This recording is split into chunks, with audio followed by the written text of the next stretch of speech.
No.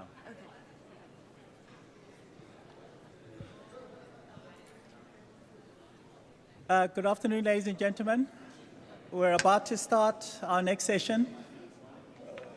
The leadership panel presenting the Internet We Want paper. If you could please take your seats.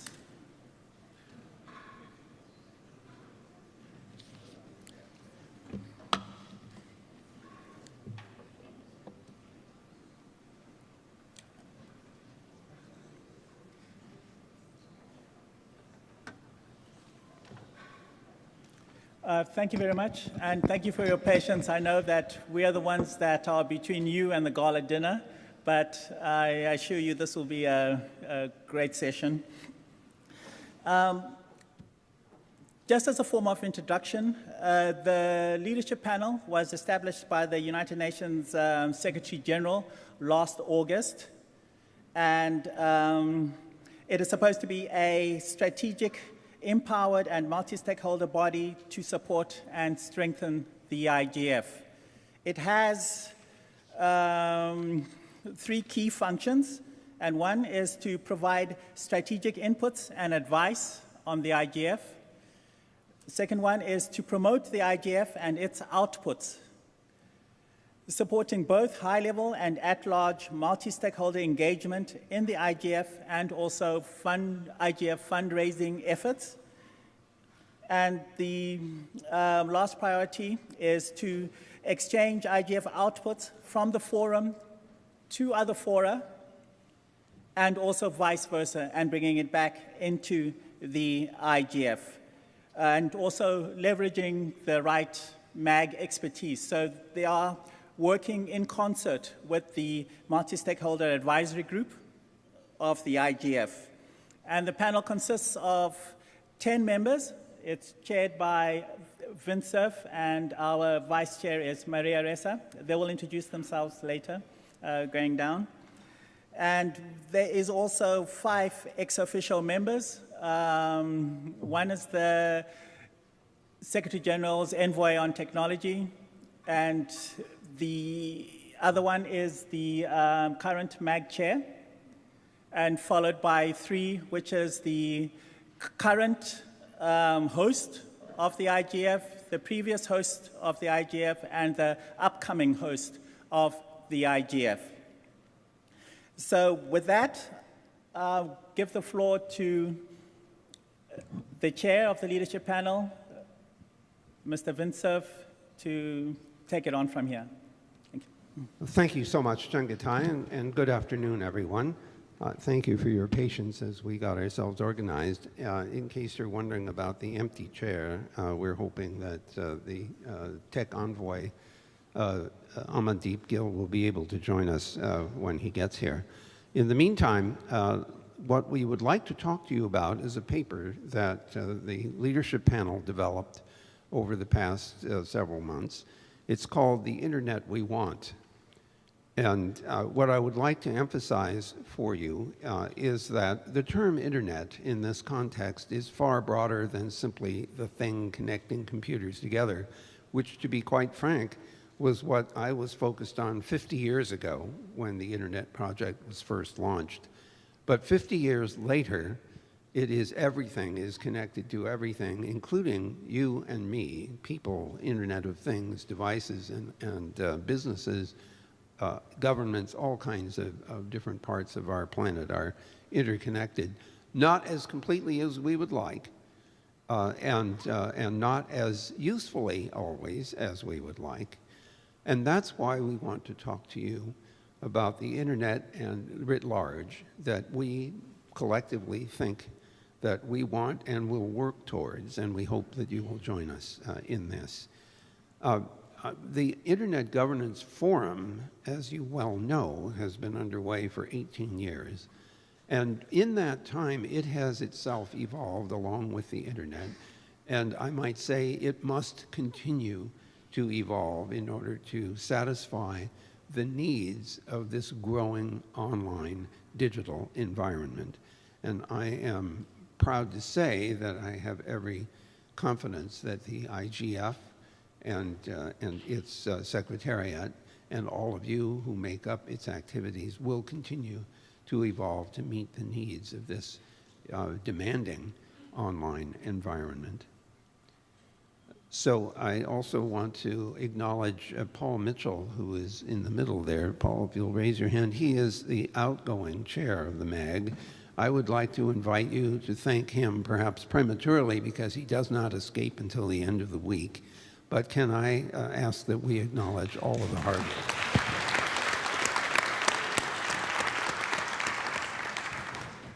Of course, as Paul will tell you, a great deal of what he is capable of accomplishing is done through the very, very active support of the Secretariat. Finally, I'm going to just mention a few specific things about this paper that I would like to draw to your attention. And then I'm going to ask various of the panel members to make some specific remarks, and I'll introduce them as we do that. So with regard to the paper, The Internet We Want, the thing that we would like most clearly is that it stays whole. That is to say, it is connected. I could not overemphasize the importance of connectivity.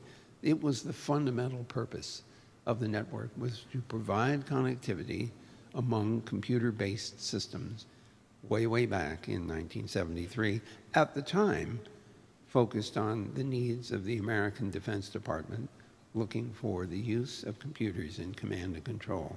How far we have come from that initial vision to something far greater, far more powerful, and far more challenging to manage, as you will hear in the rest of this session. We wanted to also stay as open as we can possibly make it. Once again, why is that important? Because it's the free flow of information, which we heard about this morning in the first session, that animates this system, that makes it useful. Without the flow of information, this is a dead object which doesn't do anything useful. However, as we maintain connectivity, we have discovered, let us say, unanticipated or at least undesirable consequences of this massive connectivity.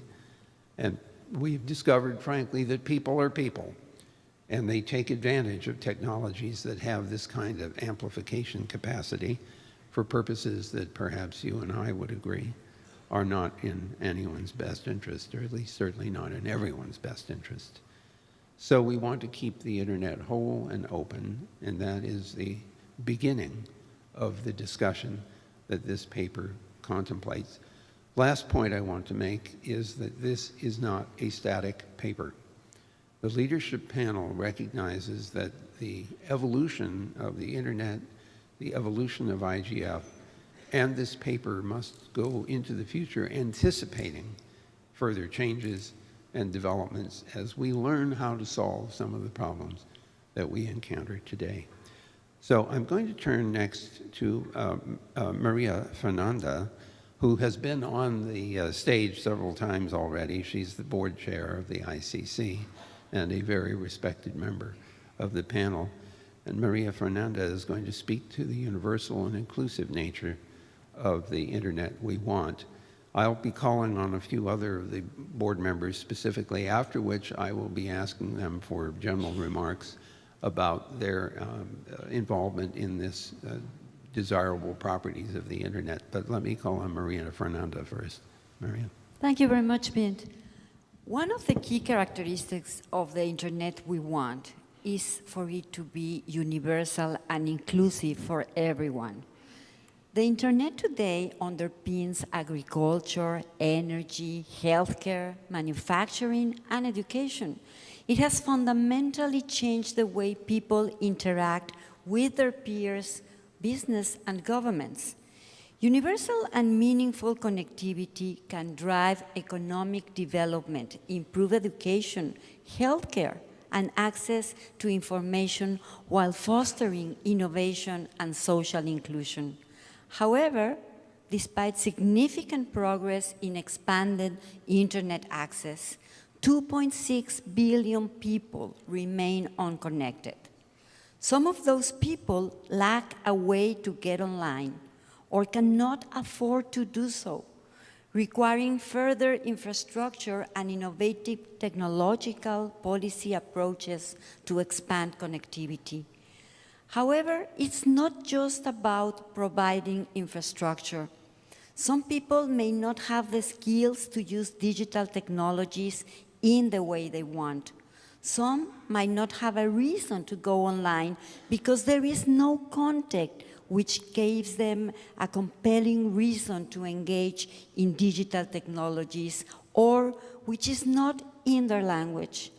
We need to be cognizant of the way in which these three things, access, skills, and applications, interact to reinforce digital divides.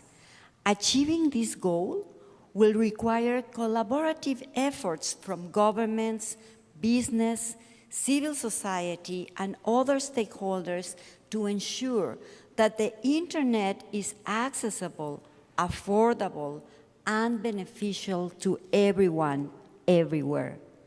To expand meaningful connectivity, all stakeholders must have a better understanding of how information and communication technologies work in practice, including the ICT ecosystem, the roles of stakeholders, and relevant policy issues. Frameworks for the internet connectivity should be based on light-touch policies and regulations that encourage universal access, competition, innovation, and the development of new technologies. Efforts to deliver universal connectivity should balance the needs of all stakeholders, be data-driven, promote interoperability and standards, and facilitate investment across the digital value chain. The Internet We Want paper calls on all stakeholders to set goals for achieving universal, meaningful connectivity, promoting the adoption of new technologies and addressing skill gaps. We count on the IGF community to help us in formulating those goals, set the metrics to measure the progress, and think about how they can move this work forward together and faster. Thank you, Bint. Oh, thank you so much, Maria. As always, your words are very thoughtful and also challenge us to move ahead along the lines that you suggest. I'd like to call now on our Vice Chair, Maria Ressa, to speak to the free-flowing and trustworthy nature of the Internet. And you heard from her earlier today on some of the difficulties that we encounter, that she has personally encountered in this online environment. So Maria, the chair, or the microphone anyway, and the floor is yours. Thanks, Vin. This is one of the 5 pillars that we had put together for the Internet We Want. I am the novice, and I deferred to the collective wisdom of the group in so many ways. But the panel this morning also tackled this, that data flows. Data is the core part of the Internet today. It is the lifeblood of the Internet, but it must be free-flowing and trustworthy. The cross-border data flows that really underpin the delivery of these public services that we need, everyday business functions, and collaboration, for which the processing and transfer of both personal and non-personal data are integral, making trust a vital element for resilient and sustainable economic growth. In the earlier panel, I talked about the social harms, the way the data, the manipulation of data can tear us apart, but far more important now is really what is the vision of how we are going to be able to pull this together. We believe trust is key.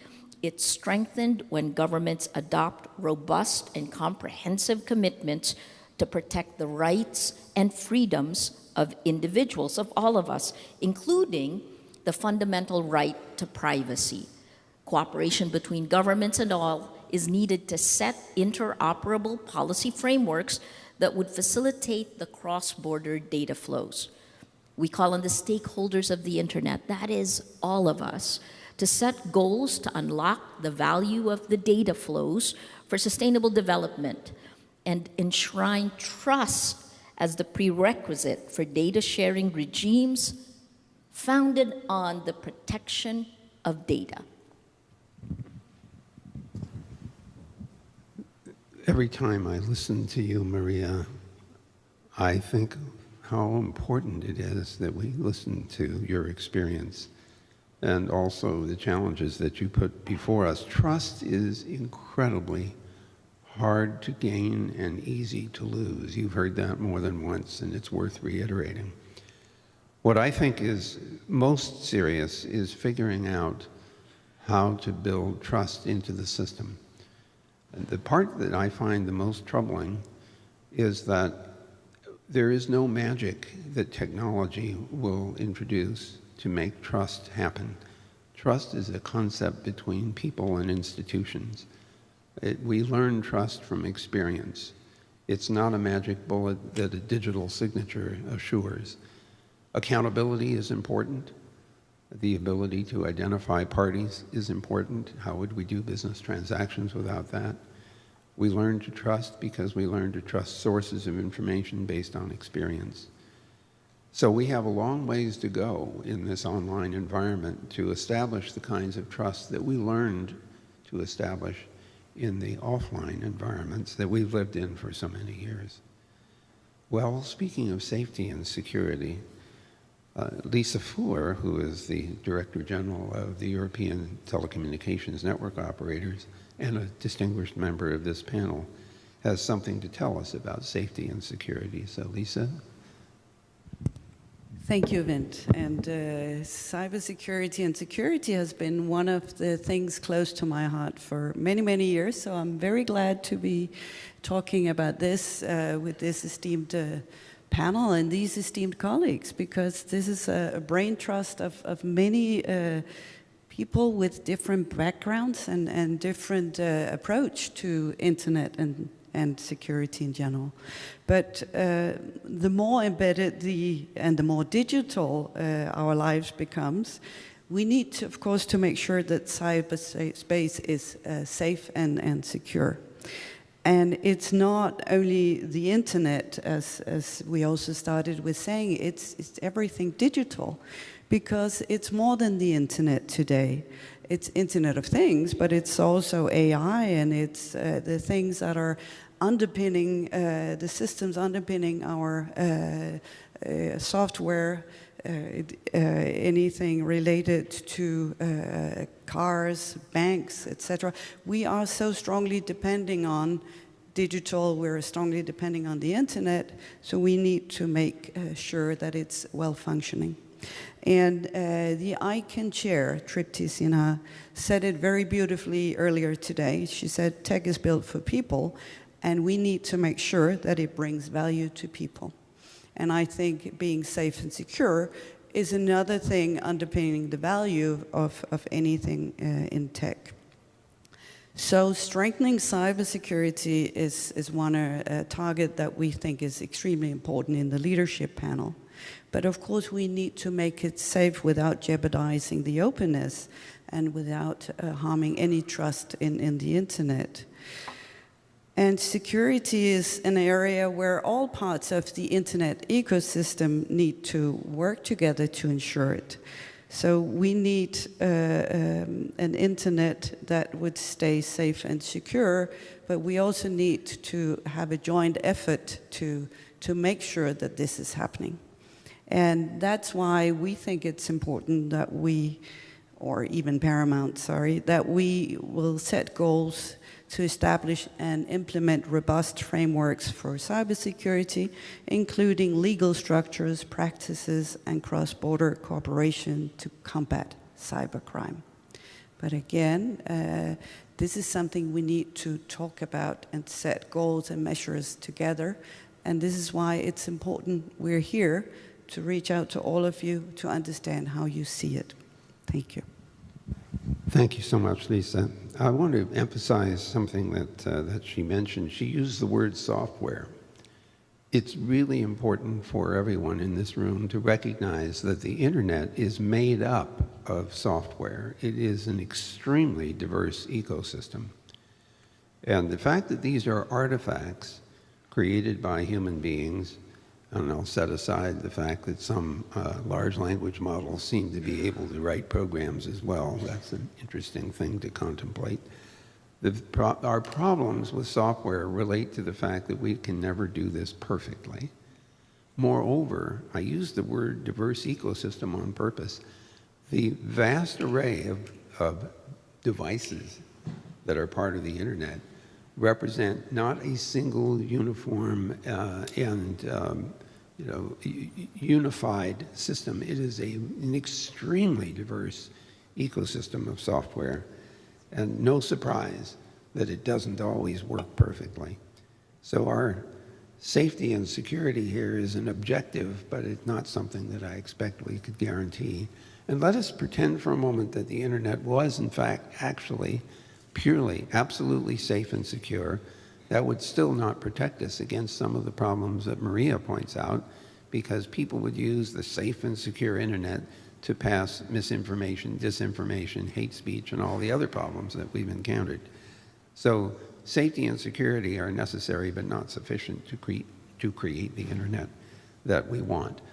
Speaking of rights and rights respecting aspects, I'd like to call on Gbenga Sassan, who is the executive director of Paradigm in Nigeria. So Gbenga, the floor is yours. Thank you, Vint. So 75 years ago, in Paris, everyone, various countries, various stakeholders agreed on one thing. It's always tough to agree on one thing, but we all agreed on human rights. A lot has changed in those 75 years, but one thing hasn't changed. The fact that dignity is still at the center of human experience and expectation. And that's why, as part of the internet we strongly believe that human rights must be respected online and offline, and in all forms of expressions of online, be it on the internet, be it on digital devices, or be it on devices that don't exist yet. And of course, we have learned that certain behaviors on the internet can be very harmful to our societies, but the internet we want is one where everyone is protected from those harms. A human rights-based approach to internet governance is required to realize the full potentials and full benefits of the internet. There are many opportunities, there are many problems that we wish to solve using the internet, and we may not be able to do that if we do not make sure that rights are respected. And this is including the right to education. As we learned 3 years ago, when people had to go online to go to school, it was impossible for many children across the world to learn. We know today that those children not only lost what they could have learned, but they also lost skills that their contemporaries were able to pick up because they were online and were able to moderate their own expectations and learning experiences. Not just in education, also participation in public and cultural life. The right to gather, the right to discuss, the right to participate is absolutely important. And anything that restricts such participations is something we need to work on so that we can realize the full potential of the internet. Or also of access to information. Of course, not just access to information that we want people to hear, but access to information. And we must also ensure the rights of businesses of all sizes. And I like that we've emphasized here that it's businesses of all sizes, because there are small businesses that may fight for attention, but their rights must also be protected in this space. And these reasons are why we say that every stakeholder, from government to civil society to private sector to the technical community to the media to every other stakeholder, must set goals to ensure that a human rights-based approach is what we take to internet governance, and to promote digital rights in this online space. And like I said earlier, we had that conversation 75 years ago. We don't know what 75 years from now will look like, but at least one thing we do know is that human dignity will be at the center of human expectation and experiences, and we must respect that right now, online and offline. I listened to Kubenga, and you just want to do what he's saying. You're so passionate about this. What I conclude as I listen, though, to what Kubenga had to say, is that we are not likely to achieve perfection in this aspiration. In the absence of perfection, we must achieve correction. We must mid-course correct our vector in the Internet's evolution in order to get closer to that very desirable outcome that Kubenga so beautifully expressed. So I'd like to call on Huria now to speak to the problems that she faces in Ethiopia. She is let me get this right here, State Minister of Innovation and Technology. Now there is a wonderful title and a huge burden. So I would like to hear from you, Huria, about the challenges you see in your country to get the internet in place so people can use it.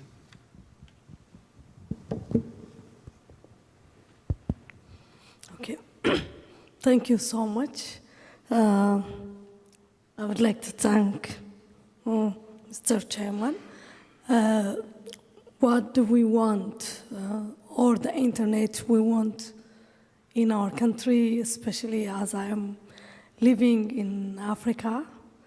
So what we really need is we need to connect with all over the world. This is the priority of our country. How is the basic question? How we can make it, how we can connect with the other world is the major thing. So to do this, the first thing is we need to have the infrastructure.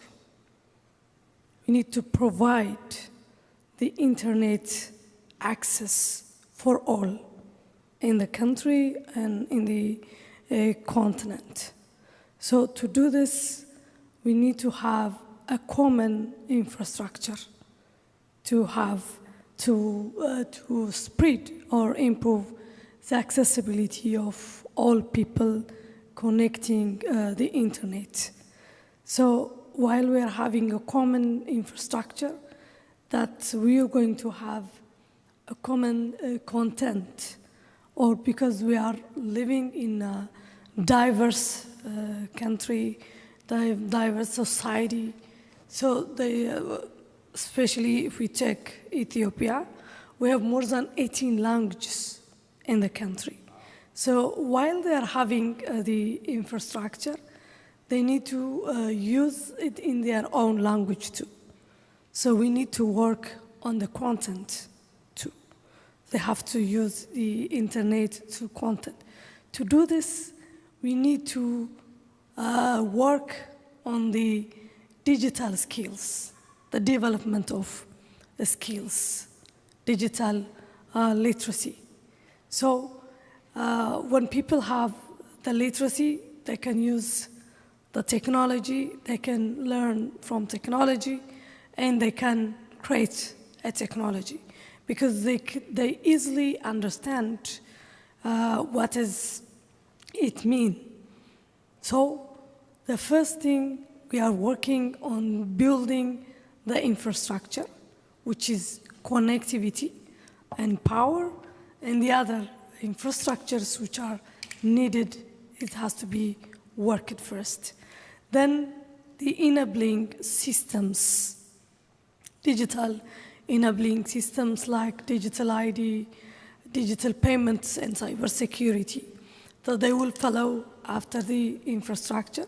So the third one would be the platforms, which are very important to interact with the different technology activities like e-government, e-service, and e-commerce. So our people are working on that. So the ecosystem is the most important thing. We need to center our people. Our work has to be centric on the people. We need to work on this. If they have the skills, the digital skills, it's easy to use the technology for them. So we are working on the people to have the necessary skills. So when they have the skills, they can use the technologies and they can work on that issues. So in Ethiopia, what we did is we already launched the Digital Ethiopia 2025 strategy. So with 4 pillars, building the infrastructure and like connectivity, we liberalize the telecom sector. So we are inviting different telecom sectors to our country.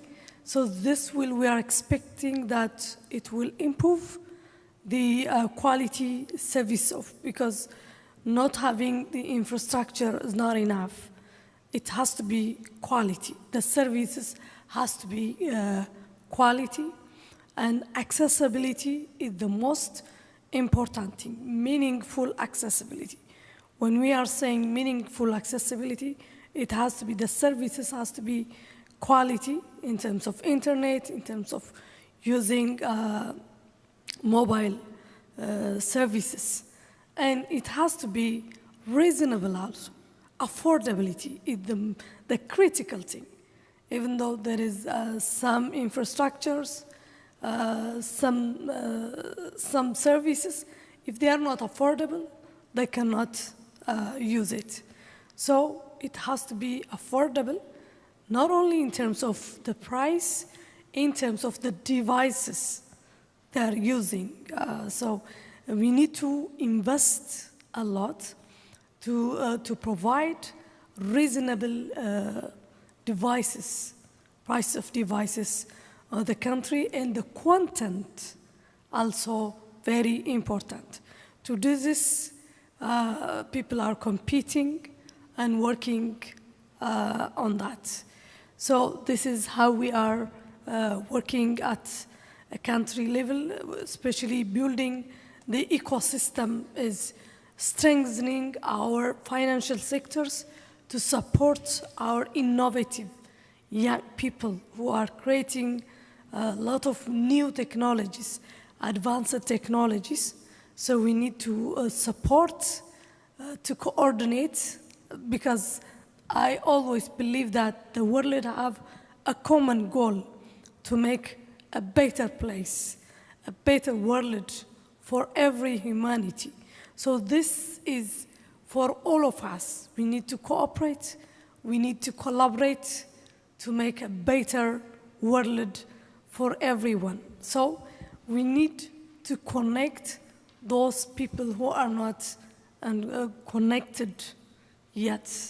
As we know, the number is big. So we have to connect that. To do so, we need to work together. We need to collaborate on the world. Thank you. So there you have the global picture in one country. All the problems that we're faced with show up in Ethiopia. It's a fractal system. Everything is recursive. If you solve your problems, you will help us solve those same problems around the rest of the world. I'd like to call on Carolina Edstadler next, who is the Federal Minister for the European Union and the Constitution in Austria, who is never at a loss for words, and who's been introduced to you earlier. So Carolina, perhaps you can help us see this internet we want from your perspective as a legislator. Thank you so much, Vint, godfather of the internet, if I may say so. I just wanted to give it a big picture because you were maybe impressed or not impressed by what we are presenting to you, but I would like to show you that it was not so easy when we started our work. We are spread all over the world. We started our first debates online. Okay, this is maybe normal for an Internet Governance Forum leadership panel, but on the other hand, if you don't know each other, it's not so easy. You have to get to know each other, and we all know how we suffered during the pandemic, not getting into touch with each other. So now we know each other quite well, I would say. We met for the first time, as I remember, in a physical way in Ethiopia. I invited the group also to Vienna. Almost all of the group were there.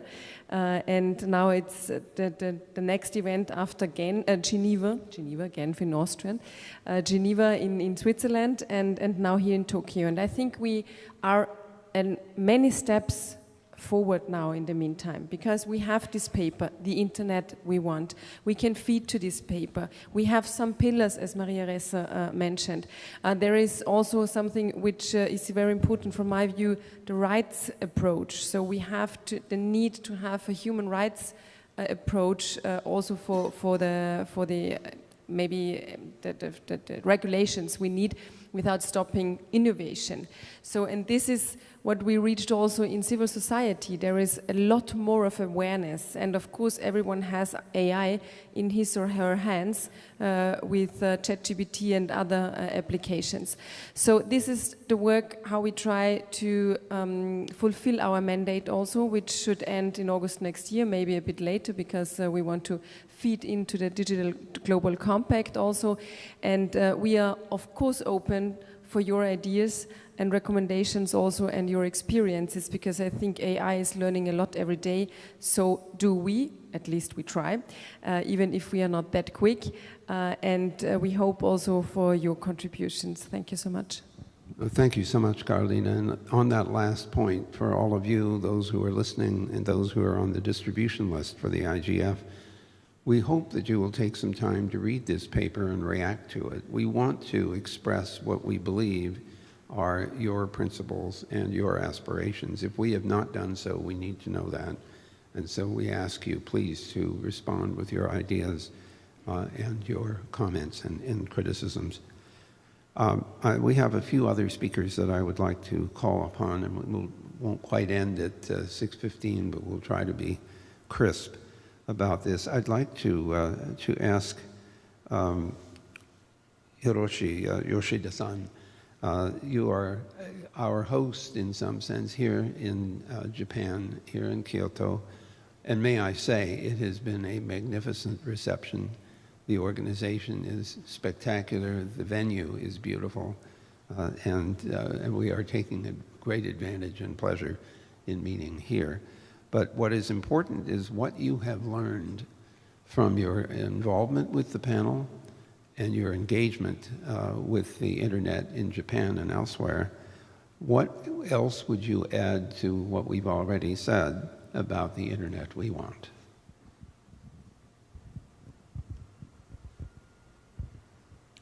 Thank you. Thank you, Bint. And first of all, I would like to welcome you all to Kyoto. And this is an ancient city, and it's a very beautiful place. And I hope you have a time to look around this city. And about the internet we want, yes, why do you think internet has developed for these 50 years? So I think that it is open and free network system. And the centered concept is human-centered network. And also, one more question. Why IGF, Internet Governance Forum,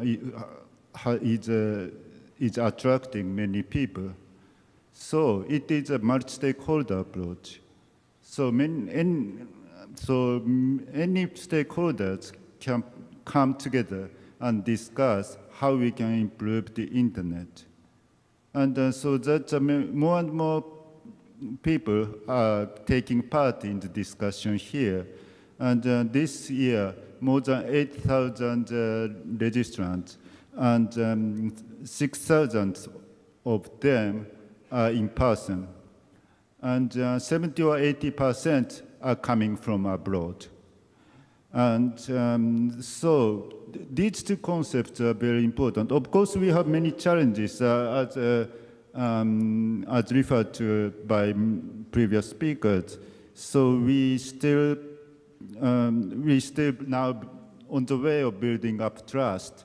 So Japan advocated the concept of data-free fraud trust in G20 Osaka meeting in 2019. And now so that concept is well known now, but we think that it should be shifted to operational stage, not conceptual stage. So we want to accelerate data flow by building up trust. And of course, other issues, including cybersecurity and other things, new challenges are coming up, and we should cope with them. And also new technology are coming up, and so there are many evolutions. And of course, for example, so network system is changing from fixed network to mobile system, and now there are many non-terrestrial systems. So LEO satellites are very typical, and we also have a newer system that is called HAPS, High Altitude Platform System. So we should not hesitate to introduce those new technologies. Of course, there are many challenges to doing so. For example, for generative AI, we have many challenges. We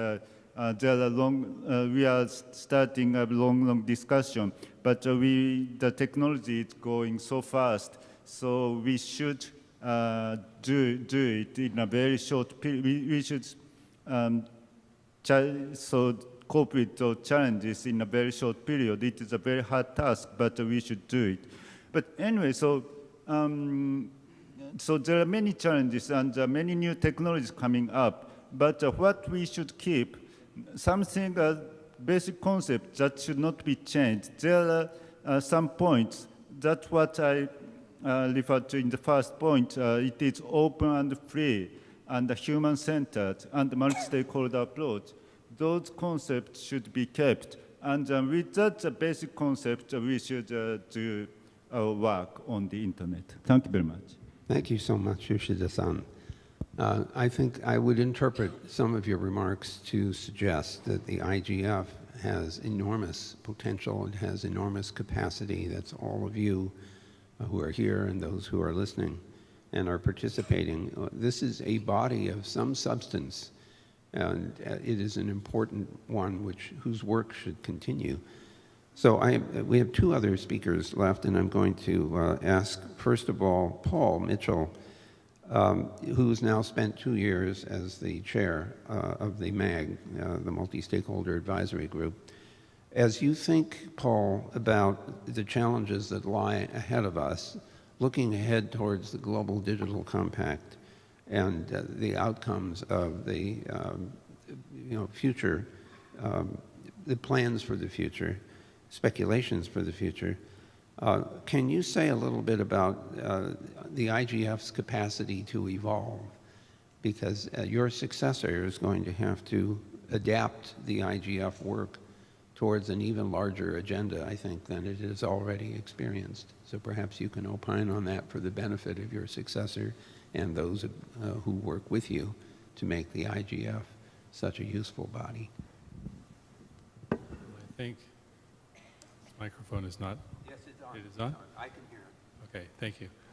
I think the most important element here is to remember that this is a platform that can fulfill multiple different types of objectives at the same time, and can be used for good, can be used for not so good, and it all depends on the creativity and the collaboration and the work ethic and the goals behind it that people are willing to put in their own investments in order to make the results come alive. And just looking at around here, just at the beginning of this IGF, and you see the enthusiasm in some of the presentations today, and you see the enthusiastic number of registrations at over 8,000 people, you just know there is something there that will shine and will really work for the betterment of humanity as long as we keep in focus the platform, collaboration, and the fact that you can do anything with a will. So there you have it. Where there's a will, there's a way. So Amandeep, you are our closing speaker in this session. And as the extraordinary Secretary General's Tech Envoy, that's a wonderful title, you work very hard to help us articulate the challenges that this digital online environment poses. Your work on the Global Digital Compact is notable and visible. As you know, I am persuaded that the IGF, which has functioned well and increasingly well over the last 18 years, has the capacity to be helpful in instantiating and evolving that compact, and maybe even suggesting components of it. We had a chance to meet with the two facilitators of the Global Digital Compact this morning, and I'm pleased to say that we have an opportunity as the leadership panel to continue our engagement with those two facilitators. So Amandeep, perhaps your view about IGF and the role that it can play in helping to make the Global Digital Compact a useful and constructive object. Thank you, Vint, and it's a great pleasure to join my fellow members of the leadership panel to talk about the role of the IGF in the context of the Global Digital Compact, but also share just a very brief thought on the internet we want. I think the internet is an extraordinary global resource, and the vision behind it needs to be refreshed at regular intervals. So what you have today from all of us after multiple engagements across different stakeholders is an attempt at refreshing that vision. And as my fellow panelists have said, this is a vision about an open, free, secure, inclusive, and human-centered digital future. And this aligns very much with the Secretary General's vision for the Global Digital Compact, a once-in-a-generation opportunity to come together and adopt a shared global framework for building our digital future together at the Summit of the Future next year in September. The IGF, the Internet Governance Forum, is a unique multi-stakeholder forum in the context of this unique global public resource. It has unique features which no other forum has, the kind of participation that our Japanese hosts can be proud of, the kind of diversity that this forum has, and the depth of expertise that comes together in these rooms every year. So definitely the IGF will play a central role in the implementation of the Global Digital Compact, which has to be multi-stakeholder as well. So if the path to the GDC is a multi-stakeholder path, the path beyond the GDC has to be multi-stakeholder as well. And in that future path, the IGF will play its due role. It is, after all, creation of the UN. It is a unique forum, and the only place where we can discuss the public policy aspects of the internet in this manner.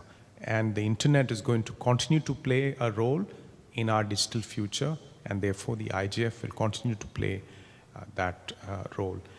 You will tomorrow at the plenary session hear the Secretary General's remarks on this occasion, and he will reiterate his vision. He will reiterate, I'm sure, his support for the IGF and how it comes into play in terms of our future work. So thank you very much for the great inputs that came in from the Addis Ababa meetings into the Global Digital Compact process. And thank you very much for the inputs that are being generated this week, starting today, day 0, for the next phase of the Global Digital Compact process, which is going to be an intense negotiations phase ahead of the Summit of the Future. Thank you so much, Amandeep. I can imagine that some of the members of the panel who are sitting on the stage right now have other things they would like to say, but considering that we are essentially over the originally planned time, and I have a meeting I need to go to, I am going to ask you to thank our panel for their contributions and their work, and to thank you also for all the contributions you have made up until now, the contributions this week, and those that you will make in the future. Thank you all very much for attending.